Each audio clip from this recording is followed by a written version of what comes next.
রোজা আছেন? না গো বাবু, আমার গ্যাস্ট্রিক। এই গ্যাস্ট্রিক তো শুনতেছি ছোট কাল গন্ডে খালি রোজার মাসে হলে গ্যাস্ট্রিক হয়, রোজার মাসে পেটের ব্যথা, রোজার মাসে বমি আহে। এটা খালি ছোট কাল গন্ডে শুনতেছি, বড় হয়ে গেলাম। সারা বছর তো আপনার গ্যাস্ট্রিক থাকে না। নিয়ত করে হাল দেন, রোজা আনাইলি পারে আমি রোজা থাকবো, 5 ওয়াক্ত নামাজ পড়মু, তাই গ্যাস্ট্রিক হবো না। কি আগে নিয়োগ বড়, নিয়ত করো, কি মন থাকবো? মন থাকবো। আপনি সামনে বার নিয়ত করে হেল দিবেন, আল্লাহ বাসায় রাখলে যে আমি রোজা থাকবো, আপনার দেখবেন তো গ্যাস্ট্রিক হবো। না আসেন ভাই, আপনি আজকে থেকে আপনার হাতে দিনের কথা দিক হ্যাঁ যে নিয়ত করেন। নিয়ত করলাম, হ্যাঁ সাথে ভাত খামু, হ্যাঁ সাথে ভাত খামু, ফজর নামাজ পড়মু, ফজরের নামাজ পড়মু, সারাদিন রোজা থাকবো, আবার ইফতার করবো।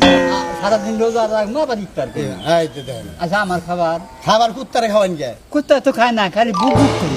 তাহলে বোঝেন সুদখোরের খাবার কুত্তারেও খায় না, হে বুক বুক করতেছে। রমজানের